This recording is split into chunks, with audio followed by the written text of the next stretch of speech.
Hello everyone, ఈ వీడియోలో చింతకాయతో చారు ఎలా చేయాలో చూపిస్తాను. ఈ చింతకాయ అనేది ఈ సీజన్లో ఎక్కువగా దొరుకుతుంది కదా, ఎంచక్కా చేసేసుకోవచ్చు. ఇంకా నార్మల్ చింతపండుతో చేసే చారు కన్నా చారు టేస్ట్ చాలా బాగుంటుంది అనమాట. ఇంకా టేస్ట్ చాలా బాగుంటుంది, హెల్త్కి కూడా చాలా మంచిది పిల్లలకి పెట్టడం వలన. ఇంకా ఎట్లా చేయాలనేది చూపిస్తాను. చాలా ఈజీ ప్రాసెస్, నార్మల్ చారు లాగానే.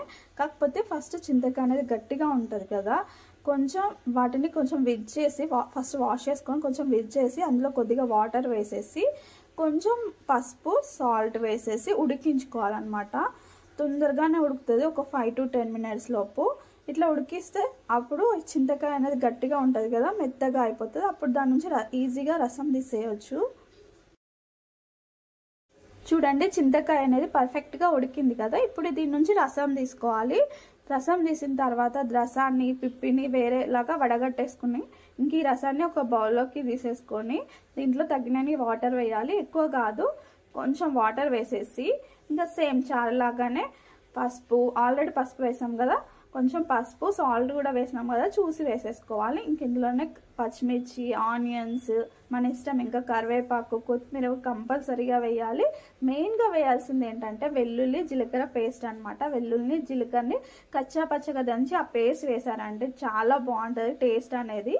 ఇంకా కావాలంటే మనం మిరియాలు కూడా దంచి వేసేసుకోవచ్చు.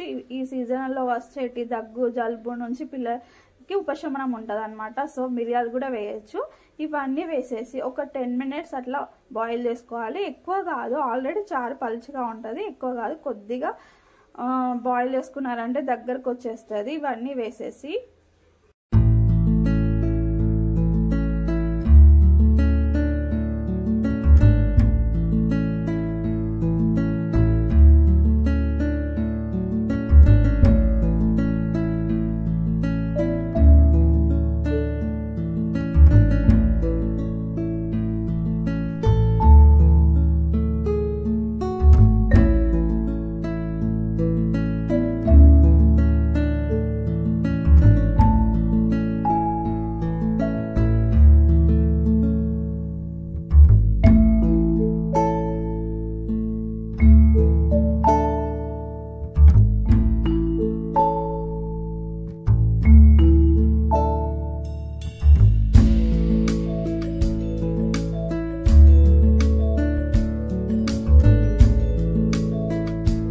ఇంకా రసం అంతా దగ్గరకు వచ్చిన తర్వాత పోపు చేయాలి. ఇంకా అన్నిటికి చేస్తాం కదా సేమ్ అట్లానే ఒక చిన్న బాండి పెట్టేసి ఆయిల్ వేసేసి, ఆయిల్ హీట్ అయిన తర్వాత ఆవాలు, జీలకర్ర, కరివేపాకు, ఎండుమిర్చి వేసేసి కొద్దిగా పసుపు వేసేసి ఇవన్నీ ఫ్రై అయిన తర్వాత చింతకాయ చారులో వేసారంటే ఎంతో టేస్టీగా ఉండే చింతకాయ చారు రెడీ అయిపోతుంది.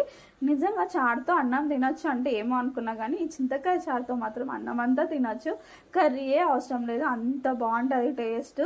చెప్పినా కదా, వెల్లుల్లి జీలకర్ర పేస్ట్ వేయడం వల్ల మంచిగా ఉంటుంది, చారుకి కమ్మదనం వస్తుంది అనమాట.